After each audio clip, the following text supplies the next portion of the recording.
जय हिंद। मैं अपने एक और आपको नए यूट्यूब चैनल में स्वागत करता हूं। देखिए, आज जो मैं टॉपिक लेकर आया हूं उस टॉपिक का नाम है आर्टिकल। देखिए, आर्टिकल की संख्या 3 होती है, ए, एन और द। फिर आप देखिए आगे, जो ए और एन होती है उसको हम इंडेफिनिट आर्टिकल कहते हैं। इंडेफिनिट का अर्थ होता है अनिश्चित, अर्थात इससे अनिश्चित व्यक्ति या वस्तु का बोध होता है। ए और एन से अनिश्चित व्यक्ति या वस्तु का बोध होता है। जबकि जो द होता है उसको हम डेफिनिट आर्टिकल कहते हैं और द से निश्चित व्यक्ति का बोध होता है। अर्थात द के बारे में हम आगे पढ़ेंगे। आइए बात करते हैं यूज ऑफ द। देखिए, द का जो पहला यूज होता है, द का प्रयोग सिंगुलर कॉमन नाउन के पहले करते हैं। सिंगुलर कॉमन नाउन के पहले करते हैं जिससे पूरी जाति का बोध हो। एग्जाम्पल के माध्यम से समझते हैं। जैसे गाय दूध देती है। देखिए, हिंदी वाक्य में गाय सिंगुलर कॉमन नाउन है, ठीक। और इसके पहले अगर हम द लगा देंगे तो द काउ गिव्स मिल्क, अर्थात इसका अर्थ हो गया कि दुनिया में जितनी गाय हैं सब के सब दूध देती हैं। दूसरा एग्जाम्पल देखते हैं, कुत्ता वफादार जानवर होता है। देखिए, कुत्ता वफादार जानवर होता है। हिंदी वाक्य से तो आपको ये देखने को मिल रही है कि कुत्ता एक है, बस कुत्ता एक की बात की जा रही है। लेकिन अगर हम कुत्ता के पहले द लगा दें, the dog is a faithful animal, अर्थात कुत्ता वफादार जानवर होता है, अर्थात दुनिया में जितने कुत्ते हैं सब के सब वफादार जानवर होते हैं। तीसरा देखते हैं, भेड़िया चालाक होती है, अर्थात भेड़िया एक सिंगुलर कॉमन नाउन है हिंदी वाक्य से, और इंग्लिश वाक्य से भी सिंगुलर कॉमन नाउन है। लेकिन अगर उसके पहले हम द लगा दिए तो इससे अर्थ ये हुआ कि दुनिया में जितना भेड़िया हैं सब के सब चालाक होती हैं। टर्न ओवर करो।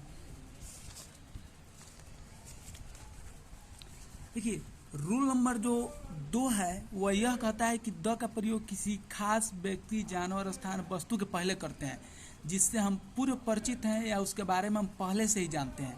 जैसे कह दें यह वही आदमी है तो दिस इज द मैन, अर्थात यह वही आदमी है, अर्थात उस आदमी को हम कहीं देखे हैं, सुने हैं, तो इसलिए द का प्रयोग वही आदमी के पहले करते हैं, अर्थात उस आदमी के पहले होगा जिसे हम पहले से जानते हैं। फिर हम एक और एग्जाम्पल देखते हैं, यह वही घर है, अर्थात घर एक सिंगुलर कॉमन नाउन है, इसके पहले द का प्रयोग कर दिए तो अर्थात इसका अर्थ ये हुआ कि वह वही घर है जिसके पहले हम उसको देखें या फिर वहाँ पे रहते हैं। अर्थात द का प्रयोग 2 सेंस में, पहला तो सिंगुलर कॉमन नाउन के पहले होगा तो पूरी जाति का बोध होगा, और दूसरा अगर द का प्रयोग सिंगुलर कॉमन नाउन के पहले होता है तो उससे किसी खास व्यक्ति, वस्तु, जानवर, स्थान का बोध होता है।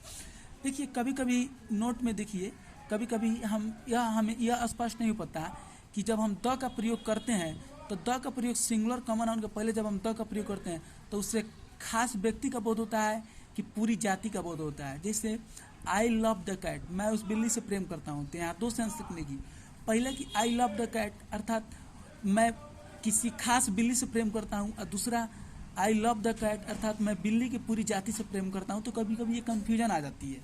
आइए अगला यूज देखते हैं, तीसरा जो यूज है कि द का प्रयोग प्लूरल कॉमन नाउन के पहले नहीं होता है जिससे पूरी जाति का बोध होता है। अगर पूरी जाति का बोध होता है प्लूरल कॉमन नाउन से तो उसके पहले द का प्रयोग नहीं होता है। जैसे गाय उपयोगी होती हैं, यहाँ पर पूरी गायों की बात की गई है तो काउज आर एनिमल होगा, काउज आर यूजफुल, सॉरी, यह नहीं कि द काउज आर अगर यूजफुल लिखेंगे तो गलत हो जाएगा। काउज आर यूजफुल यह सही है क्योंकि गाय उपयोगी होती है, पूरी जाति का बोध हो रहा है। अगले देखते हैं, कुत्ते वफादार होते हैं, पूरी जाति की बात हो रही है। जब पूरी जाति की बात होती है तो वहाँ पे हम द नहीं लगाते हैं, डायरेक्ट लिखेंगे डॉग्स आर फेथफुल, सही है। अगर वही हम लिखें द डॉग्स आर फेथफुल तो ये गलत हो जाएगा। टर्न ओवर करो। लास्ट इसके यूज देखते हैं कि अगर हिंदी वाक्य में पहली बार सिंगुलर कॉमन नाउन का प्रयोग हो तो हम ए का प्रयोग करते हैं, चाहे एक का अंग्रेजी दिया हो उस हिंदी वाक्य में या न दिया हो, एक का शब्द दिया हो या न दिया हो, हमें अपने आप लिख देते हैं।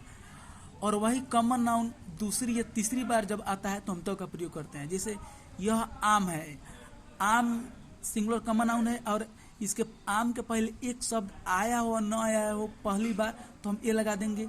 वही फिर आगे देखिए, कहते हैं आम बहुत मीठा होता है, वही आम का प्रयोग दूसरी बार हुआ है। फिर तीसरी बार यह हम आम का अचार बनाते हैं तो तीसरी बार हुआ है। तो पहले यह आम है तो एक का अंग्रेजी दिया हुआ न दिया हो हम ए अपने आप लगा देंगे। लेकिन दूसरी बार बात हो रही है आम की कि आम बहुत मीठा है तो हम द लगाएंगे, तो मैंगो इज वेरी स्वीट। तीसरी बार भी हम आम की बात कर रहे हैं, हम आम का अचार बनाते हैं, we make pickle of mango, तो तीसरी बार भी हम उस सिंगुलर कॉमन नाउन के पहले द का प्रयोग करेंगे। अर्थात एक बार और देखिए, जब सिंगुलर कॉमन नाउन पहली बार आती है तो ए लगाते हैं, दूसरी तीसरी थर्ड कितना भी बार आए तो हम उसके पहले द लगाते हैं। दूसरी एग्जाम्पल देखते हैं, मेरे पास एक कुत्ता है, तो कुत्ता की बात पहली बार की गई है तो ए लगाएंगे। आई हैव ए डॉग, वही कुत्ता वफादार होता है, कुत्ता की बात दूसरी बार की गई है तो उसके पहले हम द लगाएंगे, द डॉग इज फेथफुल। धन्यवाद। अगर मेरी वीडियो समझ में आई है तो लाइक कीजिएगा, सब्सक्राइब कीजिएगा और इसको शेयर कर दीजिएगा। जल्द ही इस वीडियो के माध्यम से, इस चैनल के माध्यम से स्टडी एजुकेशन 2028 के माध्यम से मैं आपको इंटर तक का 9th से इंटर तक का बायोलॉजी, केमिस्ट्री और इंग्लिश की क्लास शुरू करूंगा। अगर ये आपको वीडियो अच्छी से समझ में आई है तो कृपया लाइक और सब्सक्राइब कर दीजिएगा। धन्यवाद।